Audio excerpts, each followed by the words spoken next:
ಅನ್ನ ಬರೆಯೋಣ. 23 ಮುಂದೆ 23 ನಲ್ಲಿ ಯೂನಿಟ್ ಪ್ಲೇಸ್ ಅಲ್ಲಿ ಇರೋದೆಷ್ಟು? 3. ಅಂದ್ರೆ 3 ನಂಬರ್ಸ್ ಇಡಬೇಕು. 1 2 3 ಆಯ್ತು. 10th ಪ್ಲೇಸ್ ಅಲ್ಲಿ 23 ನಲ್ಲಿ 10th ಪ್ಲೇಸ್ ಅಲ್ಲಿ ಎಷ್ಟಿದೆ? 2. 10 ಅನ್ನೋದು 2 ಟೈಮ್ಸ್ ಬಂದಿದೆ. 1 2.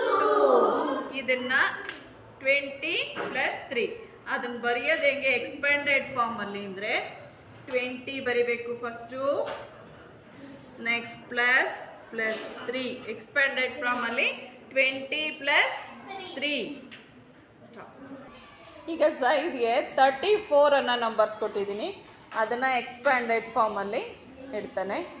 34 ಒನ್ಸ್ ಪ್ಲೇಸಲ್ಲಿ ಎಷ್ಟು ಬೀಟ್ಸನ್ನು ಇಡಬೇಕು? 4. 1 2 3 4. ಟೆನ್ಸ್ ಪ್ಲೇಸಲ್ಲಿ ಎಷ್ಟು 10 ಇದೆ? 3 ಟೆನ್ಸ್. 1 10 2 10 3 10. 3 10. ಅದನ್ನು ಎಕ್ಸ್ಪ್ಯಾಂಡೆಡ್ ಫಾರ್ಮಲ್ಲಿ ಹಿಂಗೆ ಬರೀತಾರೆ. ಬರೆಯೋದನ್ನು ಎಷ್ಟು ಟೆನ್ಸ್ ಇದೆ ಇಲ್ಲಿ? 3 10. 3 ಟೆನ್ಸ್ ಅಂದರೆ 10 plus 10 20, 20 plus 10 30. 30. Write down. 30 plus how many once? 4 once. Good. ಈಗ ಕೃತಿಕಾ 65ನ ಎಕ್ಸ್ಪ್ಯಾಂಡೆಡ್ ಫಾರ್ಮಲ್ಲಿ ಅದನ್ನು ಯಾವ ಥರ ಅರೇಂಜ್ ಮಾಡಬೇಕು ಅಂತ ಮಾಡ್ತಾಳೆ. 65 ಒನ್ಸ್ ಪ್ಲೇಸಲ್ಲಿ ಎಷ್ಟು ಬರುತ್ತೆ? 5 ಒನ್ಸ್. ಒಂದೊಂದನ್ನೇ ಇಡಬೇಕು. 1